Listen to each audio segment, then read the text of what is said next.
Commander Zethka stared at the readings on his screen for the third time. The numbers made no sense. His ship, the Starwind, was floating in empty space at the edge of the galaxy, where nothing should exist except cosmic dust and ancient radiation. But something was there. Something was sending a signal. "Sir, you need to see this," called Dr. Kolvani from her station. The science officer's blue skin had turned pale, which meant she was either very excited or very scared. With Kolvani, it was usually both. Zethka walked over to her console. His forearms moved naturally as he gripped the railing, a habit from his homeworld where strong winds could knock you over without warning. "What did you find?" "The signal is coming from the dead zone," she said, pointing to a dark region on the star map, right where the old records say Earth used to be. Earth. Even after 12,000 years, that name made most aliens uncomfortable. Every child in the galaxy learned about Earth in their history classes. It was the cautionary tale that teachers used to scare young civilizations into behaving. Earth was where the humans lived, before they destroyed their own planet in nuclear fire.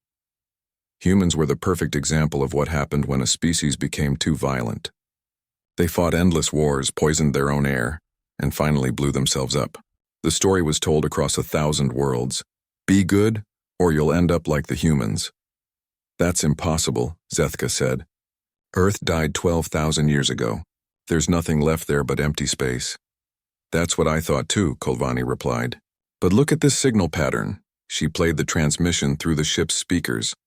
It wasn't random noise or the background radiation that filled most of space. This was clearly artificial. Mathematical sequences, prime numbers, geometric patterns. Someone or something had created this signal with intelligence and purpose. "How long has it been broadcasting?" Zethka asked. Kolvani's fingers danced over her controls.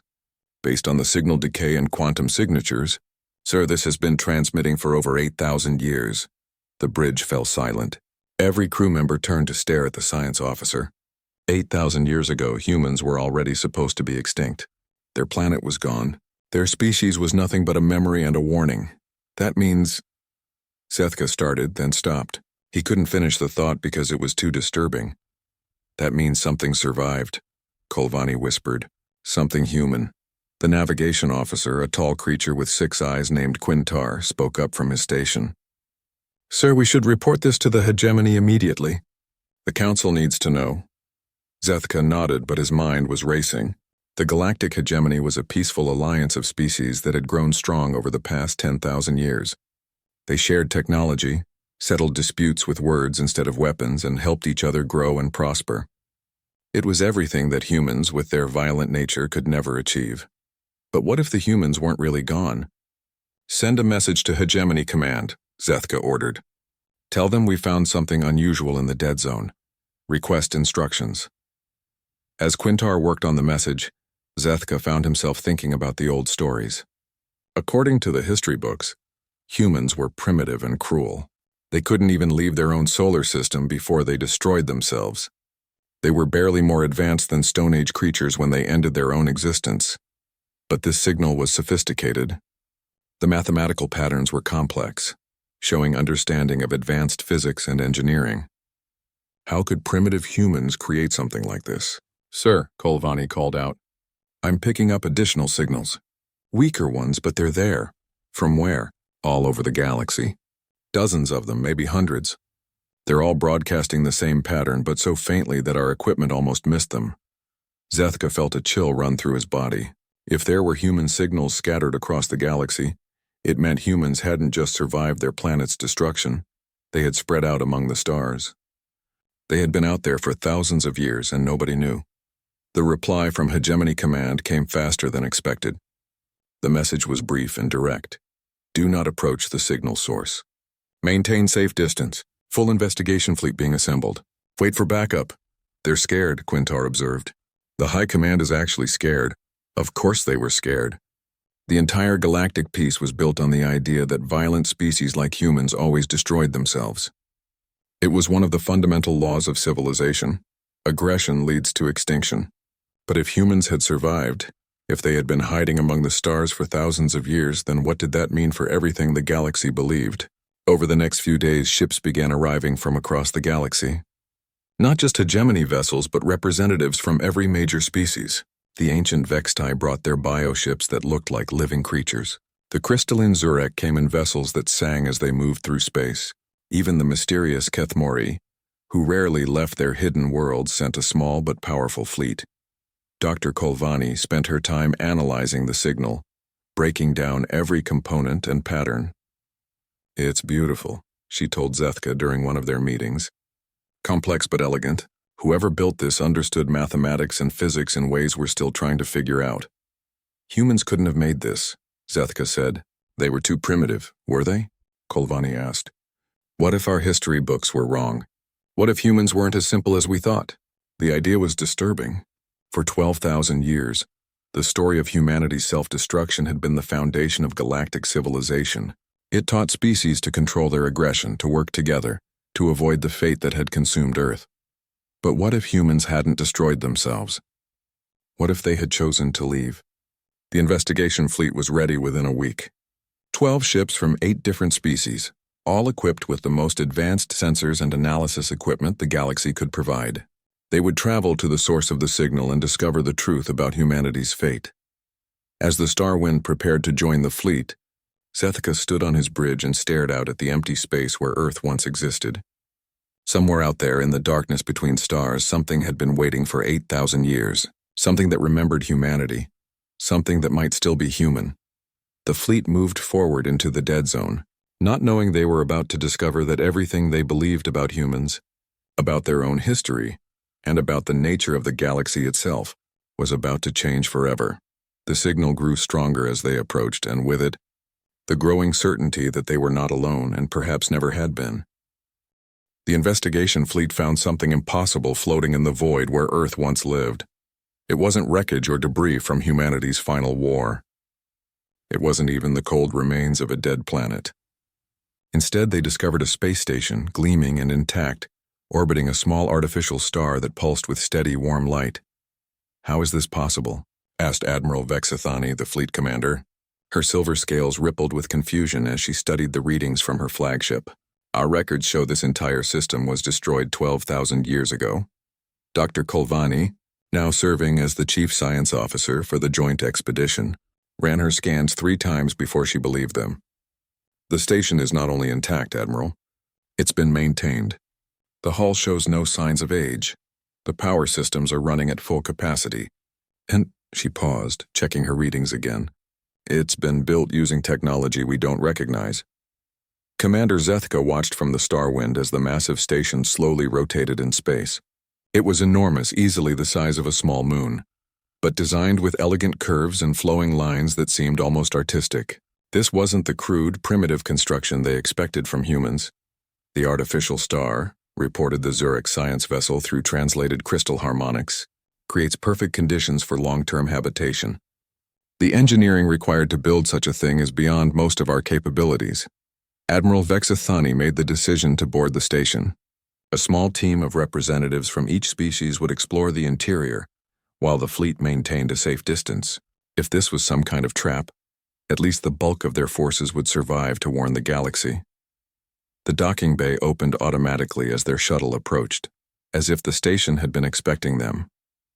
Inside, they found breathable atmosphere, artificial gravity, and lighting that adjusted to be comfortable for each species' eyes. But most surprising of all, they found it was completely empty of life. The corridors were wide and clean, with walls covered in symbols and images that looked almost familiar, but couldn't quite be read. The technology was seamlessly integrated into the structure itself, as if the entire station had been grown rather than built. "There," pointed Quintar, using 2 of his 6 eyes to focus on a particular wall panel. "Those symbols. I've seen something like them before." Dr. Kolvani approached the panel. As she got closer, the symbols began to glow and shift, rearranging themselves into patterns she could understand. "It's adapting to us," she breathed. "The writing is changing to match our languages." The panel now displayed clear text in multiple galactic languages. "Welcome. Please proceed to Central Archive for historical records." Following the station's guidance system, the team made their way through corridors that seemed to stretch forever. They passed laboratories filled with equipment they couldn't identify, gardens where strange plants grew under artificial sunlight, and observation decks that looked out at the small sun burning steadily outside. Everything was pristine, maintained and waiting. The central archive was a vast circular chamber with a single chair in the center, surrounded by floating displays and data terminals. As soon as Admiral Vexithani entered the room, a hologram appeared above the chair. It was human. The figure was tall and lean, with dark skin and kind eyes. When it spoke, the words came in perfect galactic standard, though the accent was strange and musical. "Greetings, friends. I am Dr. Sarah Chen, Director of the Exodus Protocol. If you are viewing this message, it means you have successfully decoded our beacon and traced it to its source. This also means enough time has passed for you to be ready for the truth." The expedition team stood frozen. A human, a real human, speaking to them from across thousands of years. "You know us as the species that destroyed itself through violence and war. This story, while serving a useful purpose for galactic development, is not entirely accurate. We did not destroy ourselves. We chose to leave." The hologram gestured, and the walls around them filled with images. Earth, blue and green and beautiful, orbiting a yellow sun. Human cities, not crude and primitive as the history books claimed, but elegant and advanced. Humans working together, building, creating, reaching toward the stars. 800 years before our sun's natural death, our astronomers detected an approaching stellar cascade. A chain reaction of supernovas was moving through our region of space. In approximately 1,000 years, the wave of radiation would sterilize every planet in our system. More images appeared, massive ships being built in space, humans loading everything they could carry, entire populations preparing for an exodus that would scatter them across the galaxy. We had two choices. We could warn the galaxy and ask for help evacuating our billions of people, but this would have caused panic, resource wars, and likely the collapse of the early galactic civilization that was just beginning to form. The hologram paused, as if Dr. Chen was still making this difficult decision even across the centuries. Or we could handle the problem ourselves, in a way that would benefit everyone. We chose the second option. New images showed human ships leaving Earth by the thousands, but instead of fleeing randomly into space, they were following carefully planned routes that took them to every corner of the galaxy. We didn't just evacuate, friends. We seeded ourselves throughout galactic civilization. Some of us became explorers, mapping dangerous regions and opening new trade routes. Others became teachers, sharing knowledge and helping other species advance. Some became protectors, quietly preventing wars and disasters. Dr. Kolvani felt her legs grow weak. "They've been among us," she whispered. "For 12,000 years they've been living among us," the hologram continued. "We allowed the story of our violent self-destruction to spread because it served a purpose. Young civilizations needed to understand the dangers of unchecked aggression. Our fate became a cautionary tale that helped keep galactic peace for thousands of years." Admiral Vexithani stepped forward. "But why reveal the truth now? Why build this beacon?" As if responding to her question, Dr. Chen's image smiled sadly. "Because the stellar cascade we fled is not the only threat the galaxy will face. Our deep space monitoring stations have detected something far worse approaching from outside our galaxy. Something that consumes entire civilizations. The chamber filled with new images. Dark shapes moving between distant stars. Worlds going silent. Solar systems disappearing into nothingness. We have been preparing for this threat for thousands of years, but we cannot face it alone. The time for hiding is over. The galaxy must know what we truly are, because very soon you're going to need us." The hologram began to fade. "This station contains the complete history of humanity's exodus, our current locations throughout the galaxy, and our plans for the coming crisis. Share this knowledge with your leaders. Tell them that humanity offers not conquest, but partnership." As Dr. Chen's image disappeared, her final words echoed through the chamber. "Tell them that we never forgot our promise to protect this galaxy, even if it meant sacrificing our own identity to do so." The expedition team stood in stunned silence, surrounded by the evidence that everything they thought they knew about humans, about their own history, and about the nature of galactic civilization itself, had been carefully constructed lies designed to protect them. But protection from what? And if humans had been hiding among them for 12,000 years, who else might be human without anyone knowing it? The answers to those questions would change everything. The revelation came during their third day exploring the station. Dr. Kolvani was examining a piece of human technology, when she noticed something odd about her reflection in its polished surface. For just a moment her face looked different. The blue skin seemed to shimmer, and underneath she glimpsed something else entirely. She turned quickly, but saw only Commander Zethka studying a wall display with his usual four-armed concentration. Nothing seemed wrong. Everything appeared normal, but the feeling that she was being watched wouldn't go away. "Admiral," she called across the archive chamber, "I think we need to discuss something." Admiral Vexithani looked up from the human records she was reviewing. "What is it, Doctor?" "I don't think we're alone on this station." The words made everyone stop what they were doing. The expedition team had been scanning for life signs constantly since their arrival. The station was empty. The instruments confirmed it repeatedly. "Explain," the Admiral ordered. "It's just a feeling, but—" Kolvani hesitated. "What if the reason we can't detect anyone is because they don't want to be detected?" Quintar rotated two of his six eyes toward her. "Are you suggesting the station is inhabited by invisible beings?" "No," said a new voice from behind them. "She's suggesting that some of us aren't who we appear to be." Everyone spun around to see who had spoken. Standing in the doorway was a figure none of them recognized, yet somehow familiar. It was humanoid, average height, with brown skin and dark hair, but the most striking thing was how ordinary it looked, as if it could blend in anywhere. "My name is Marcus Webb," the figure said calmly. "I'm human." The expedition team reached for their weapons, but the human raised empty hands. "Please, there's no need for fear. I've been traveling with you since you left your homeworlds. I've been eating meals with some of you, sharing jokes, discussing the mission." Marcus smiled, but it was a sad smile. "I've been your friend." Admiral Vexithani kept her weapon drawn. "That's impossible. We know every member of this expedition." "Do you?" Marcus asked gently. He touched something on his wrist, and suddenly his appearance began to change. His skin shifted to silver scales, his body grew taller, and extra arms sprouted from his torso. In moments, he looked exactly like Admiral Vexithani herself. "I've been you for the past 3 days," he said with the Admiral's own voice, "making command decisions, reviewing reports, leading this expedition." The real Admiral staggered backward. But I remember everything. I was there for all of it." Marcus shifted back to his human form. "Yes, you were. I didn't replace you, Admiral. I worked alongside you, making suggestions that seemed to come from your own thoughts, helping you make the right decisions without you ever knowing I was there." Dr. Kolvani felt sick. "How many of you are there?" "On this expedition?" "3 in the galaxy." Marcus shrugged. "Millions. We've been part of your civilizations for so long that we are your civilizations. We're your teachers, your advisors, your friends. We're the ones who suggested the peace treaties that ended your wars. We're the scientists who helped you make breakthrough discoveries. We're the engineers who designed your most important technologies." Another figure stepped out of what had seemed like an empty corridor.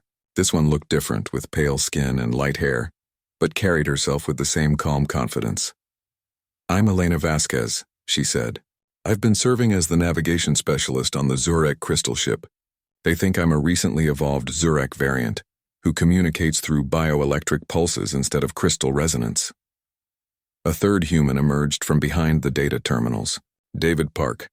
I've been part of Quintar's crew for 5 years. They know me as their most reliable engineer." Quintar's 6 eyes went wide. But you helped me design the new engine modifications. You saved us when the power core overloaded near the Vega Nebula." "I did," David confirmed. "Because that's what humans do. We help, we protect, we make sure our friends survive." Commander Zethka lowered his weapon, though his 4 hands were shaking. "This is insane.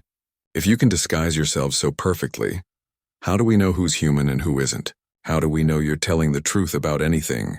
Marcus gestured toward the archive displays still glowing around them. "Because we're done hiding. The threat that's coming is too dangerous for us to handle alone. For the first time in 12,000 years, humanity needs the galaxy to know what we really are." Elena walked to one of the displays and touched it. Images appeared showing human settlements scattered across hundreds of worlds. Not primitive camps or crude colonies, but advanced cities that integrated seamlessly with local environments and cultures. "We didn't just survive Earth's evacuation," she explained. "We thrived. We became whatever each world needed us to be. On war-torn planets, we became peacekeepers. On worlds struggling with disease, we became doctors. On planets facing environmental collapse, we became environmental engineers." David added, "We learned every language, adapted to every culture, integrated with every society. We became part of your world so completely that most of the time, we forgot we weren't originally from there. But why? Asked Dr. Kolvani. Why go to such lengths to hide? Marcus's expression grew serious. Because we learned something about ourselves during those final years on Earth. Our aggression, our violence, our tendency toward conflict, these weren't flaws to be overcome. They were tools, survival mechanisms that allowed us to thrive in environments that would destroy other species. The archive displays shifted to show images of humans in dangerous situations, exploring hostile planets, surviving in environments that would kill other species, adapting to challenges that seemed impossible. Other species avoid danger, Elena continued. Humans adapt to it. Other species seek stability. Humans thrive in chaos. Other species fear the unknown. Humans explore it. When we realized we had to leave Earth, David said, we also realized that unleashing millions of aggressive, adaptable, exploration-driven humans into a peaceful galaxy would be catastrophic. Not because we're evil, but because change and conflict follow us everywhere we go. Admiral Vexithani was beginning to understand. So you hid among us to protect us from yourselves, and to protect ourselves from you, Marcus admitted. If the galaxy knew humans had survived, if they knew we were among them, there would have been fear, persecution, maybe even genocide attempts. The peaceful galaxy you've built could have collapsed into the very violence we were trying to prevent. Elena gestured toward the displays, showing the approaching threat from outside the galaxy. But now we face something that requires exactly what humans are good at: adaptability, aggression, the willingness to fight impossible odds and somehow find a way to win. The beings approaching your galaxy have consumed dozens of others, David said grimly. They're not evil or malicious. They're just efficient. They arrive.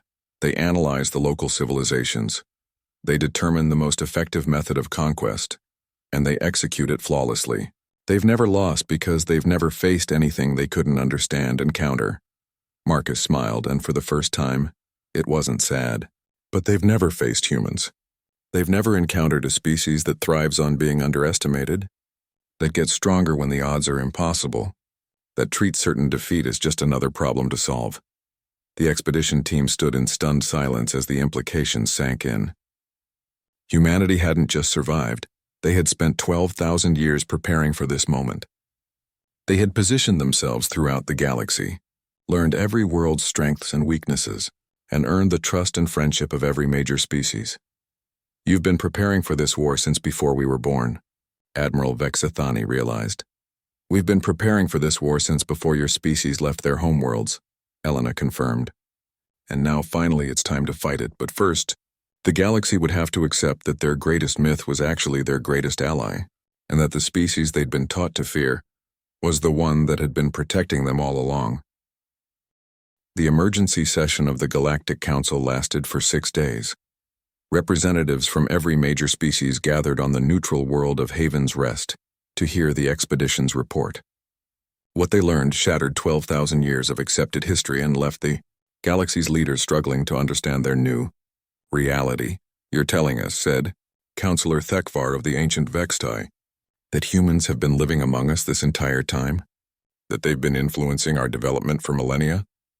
Admiral Vexthani nodded from her position at the center of the Great Council chamber. More than influencing, Counselor. They've been protecting us. Every major crisis our civilizations have faced, every war that was prevented, every breakthrough that saved lives, humans were involved, usually as the key factor in our success. The crystal song of the Zurek representative filled the chamber with harmonies of disbelief. Through their translator, the meaning came clear. How can we trust anything we've built if it was all guided by an outside force? Marcus Webb stepped forward. He had maintained his human appearance since revealing himself on the station, and his presence made many of the council members visibly uncomfortable. Because it wasn't outside guidance, he said calmly. We became part of your civilizations. We didn't control you or manipulate you. We simply ensured that when you faced critical moments, you had access to the knowledge and perspective you needed to make the right choices. Like having a friend who always knows the right thing to say, added Elena Vasquez, who stood beside him. We didn't force you to choose peace. We just made sure you knew peace was possible. Dr. Kolvani, now serving as the expedition's chief spokesperson, activated the holographic displays that surrounded the council chamber. Images appeared showing the approaching threat, dark shapes moving between distant stars. Entire solar systems going dark as something vast and hungry consumed them. "The Devourers will arrive in our galaxy within 50 years, she announced. According to human records, they have never been defeated. They consume civilizations by studying them, identifying their weaknesses, and exploiting those weaknesses with perfect efficiency." The chamber erupted in a cacophony of translated voices, songs, and bioelectric pulses as dozens of species tried to process this information at once. The threat was real. The evidence was undeniable. Something was coming that could destroy everything they had built. Counselor Mordeth of the warrior Kethamori stood, her 6 arms spreading in a gesture of challenge. "If these Devourers are so efficient, how do you propose we defeat them?" David Park activated another set of displays. "By being something they can't analyze or predict. Every civilization they've encountered follows logical patterns. They build defenses based on known technology. They make strategic decisions based on established military doctrine. They retreat when the odds become impossible. Humans don't do any of those things," Marcus continued. "We build defenses using whatever materials we can find, including things that shouldn't work but somehow do. We make strategic decisions based on instinct and desperation. And we never ever retreat when the odds are impossible. That's when we fight hardest." Elena gestured to new images showing human settlements throughout the galaxy. "For 12,000 years we've been studying every world, every species, every possible resource. We know exactly what this galaxy is capable of when all its strength is united. The Devourers have never faced anything like what we can become together." Admiral Vexathani stood to address the council. "The humans aren't asking us to trust them blindly. They're offering to share everything they've learned, all their preparations, all their technology, but they need us to make a choice." The chamber fell silent as the weight of decision settled on the assembled representatives. "What kind of choice?" asked the Zurich counselor, their crystal harmonies now subdued and uncertain. Marcus looked around the great chamber, meeting the eyes or sensors or photoreceptors of each species' representatives. "The choice to stop playing by the rules that have kept you safe. The Devourers expect you to respond to their invasion with traditional military tactics, with defensive strategies, with the kind of measured response that advanced civilizations always use. Instead," David added, "we need you to fight like humans." Dr. Kolvani stepped forward to explain. "Fighting like humans means using every dirty trick, every desperate gamble, every impossible strategy that rational beings would never attempt. It means turning your entire civilization into a weapon, not just your military forces." Elena began showing images of human preparations throughout the galaxy. "We've spent millennia embedding ourselves in your infrastructure, not to control it, but to understand it completely. We know how to turn your transportation networks into military assets. We know how to convert your industrial facilities into weapons manufacturing. We know how to use your cultural traditions as psychological warfare. Most importantly," Marcus said, "we know how to make you unpredictable. The Devourers' greatest strength is their ability to analyze and counter any threat, but they can't analyze chaos. They can't counter pure desperate creativity." Counselor Thekvar leaned forward. "You're asking us to abandon everything that makes us civilized." "No," David replied firmly. "We're asking you to remember that civilization is something worth fighting for, even if the fight gets messy. Especially if the fight gets messy." The displays around the chamber changed to show battle simulations. Not neat, orderly conflicts between organized fleets, but chaotic, desperate struggles where every available resource was turned into a weapon. Merchant ships ramming enemy vessels, civilian populations building improvised weapons, entire planets coordinating as single fighting units. "This is what human warfare looks like," Elena explained. "Not elegant or honorable or efficient, just effective. We fight with everything we have, using every trick we can think of, until either we win or there's nothing left to fight with. And then," Marcus added with a grim smile, "we keep fighting anyway." The council chamber remained silent as the representatives processed what they were being asked to do. They were being asked to transform their peaceful, ordered civilizations into something chaotic and desperate. They were being asked to trust a species that had been hiding among them for thousands of years. They were being asked to bet everything on strategies that seemed insane, but they were also being offered hope. For the first time since learning about the Devourers, they were being told there was a way to win. Admiral Vexithani spoke into the silence. The humans have given us proof of their preparations, evidence of their capabilities, and complete transparency about their methods. They're not asking us to surrender our autonomy. They're asking us to pool our strengths with theirs to face a threat none of us could handle alone. Dr. Kolvani added her voice to the admirals. In the past 6 months, we've learned that our entire galactic civilization has been shaped by human influence, and the result has been 12,000 years of unprecedented peace and prosperity. If they wanted to conquer us, they've had countless opportunities. Instead, they've chosen to protect us. One by one, the representatives began to speak. Some voiced fears about trusting humanity. Others questioned whether they could abandon their civilized principles. But gradually, a consensus began to emerge. They had no choice but to trust the humans because the alternative was extinction. The vote, when it finally came, was unanimous. Every species, every world, every member of the Galactic Council agreed to the alliance. They would fight the Devourers using human tactics, human strategies, and human determination. But first, they would have to learn what it really meant to be human. And that lesson would transform the galaxy in ways they couldn't yet imagine. The war began 3 years earlier than the humans had predicted. The Devourers didn't announce their arrival with massive fleets or ultimatums. Instead, entire star systems on the galaxy's outer rim simply went silent. Communication ceased. Trade routes ended. When scout ships investigated, they found nothing, no planets, no debris, no trace that thriving worlds had ever existed there. But humanity was ready. The moment the first system disappeared, hidden installations throughout the galaxy came online. Communication networks that had seemed like ordinary civilian infrastructure revealed themselves as military command systems. Merchant vessels shed their cargo holds to expose weapon arrays. Civilian populations who had been practicing emergency drills for years suddenly realized they had been training for war. Commander Zethka found himself in command of a battle group that included ships from 17 different species, all following tactical plans that seemed insane but somehow worked perfectly. His navigator was still Quintar, but now he knew that his chief engineer was David Park, the human who had been serving alongside him for 5 years. "Sir," David called from his station, "we're receiving the signal." "It's time." Zethka looked at his display. Across the galaxy, thousands of ships were receiving the same message. Not orders from distant commanders, but a simple invitation to join humanity's final gambit. "All ships," Zethka announced over the fleet communication system, "begin Operation Shadow Dance." What happened next violated every principle of military strategy the galaxy had ever learned. Instead of forming defensive lines or organizing coordinated attacks, the Allied fleet scattered.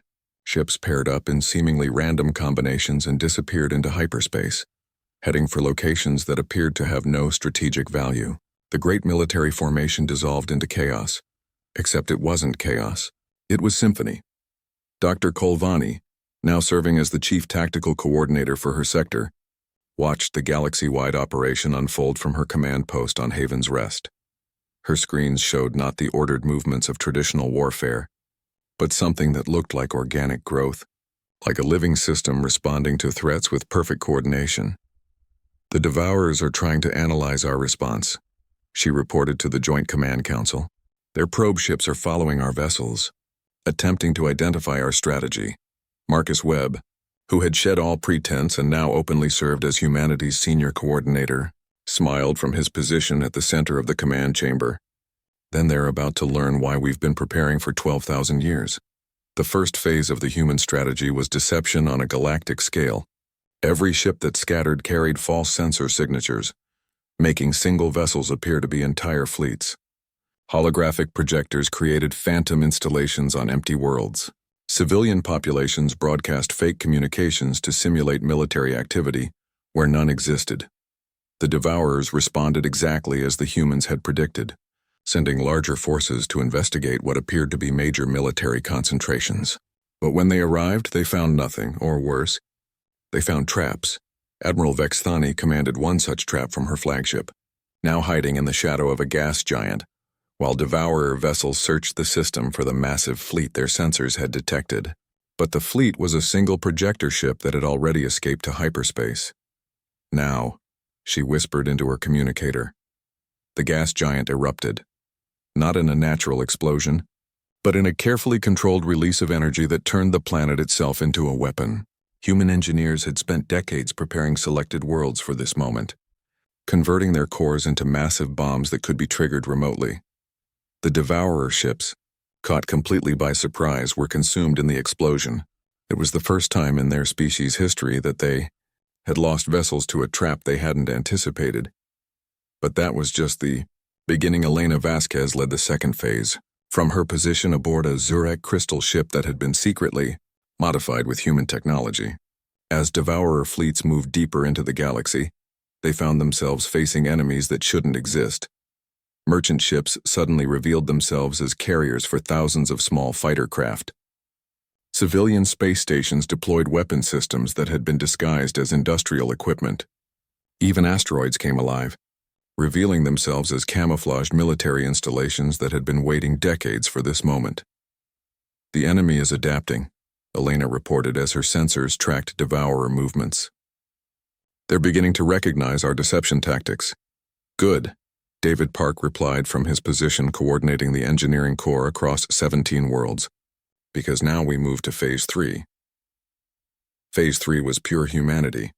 Instead of fighting the Devourer's advanced technology with matching technology, the Allied forces began using weapons and tactics that were deliberately primitive, improvised, and impossible to predict.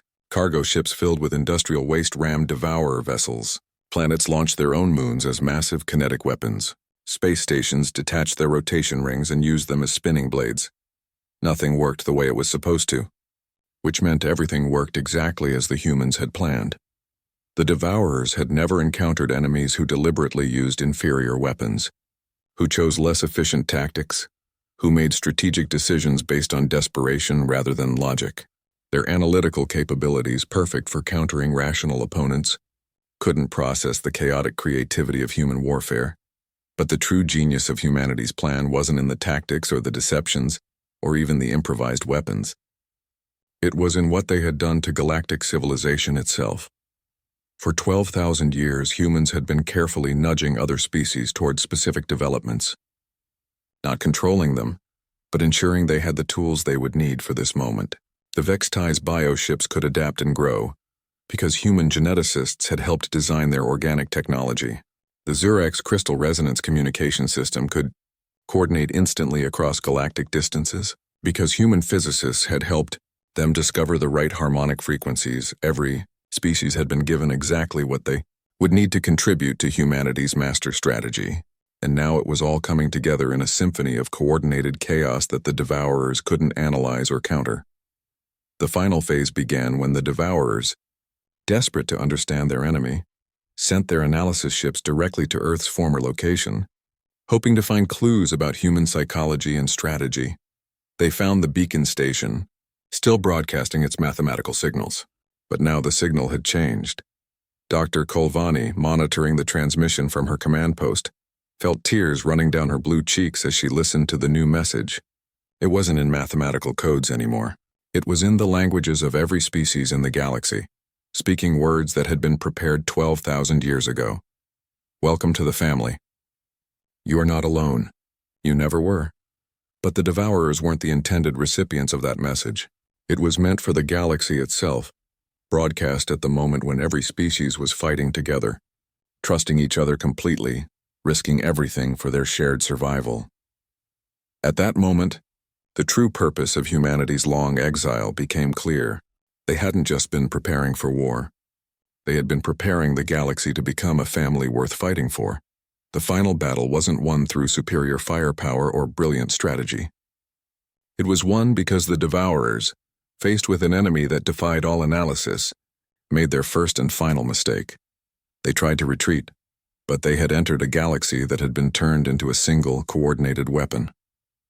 Every escape route was blocked. Every hiding place was watched. Every possible refuge had been converted into a trap. The Devourers had consumed dozens of galaxies by being perfectly efficient. But efficiency was useless against opponents who fought with love instead of logic, who coordinated through trust instead of commands, and who refused to surrender because they were fighting for something that mattered more than their own survival. When the war ended, the galaxy was forever changed. Not because of the destruction, but because of what had been revealed. Humanity's shadow hadn't been a threat lurking in the darkness. It had been love, expressed through 12,000 years of service, sacrifice, and protection. The beacon station continued broadcasting its message, but now it was answered by voices from every world, every species, every corner of the galaxy. Thank you. We understand now. We're family too. Commander Zethka stood on his bridge after the final battle, looking out at the stars that no longer seemed empty or distant. Somewhere among them, humans were emerging from their long hiding, ready to take their place openly in the galactic community they had helped create and protect. David, he said to his chief engineer, who no longer needed to hide his true nature, what happens now? David Park smiled, and for the first time in 5 years of friendship, Zethka could see the full truth in his human eyes. Now we build something even better together. Humans are good at surviving impossible odds, but we're even better at creating impossible dreams. The shadow that had lingered in the galaxy for eons was finally lifting, revealing not darkness but light, the light of a species that had chosen to sacrifice everything, even their own identity, to ensure that love and hope would survive among the stars.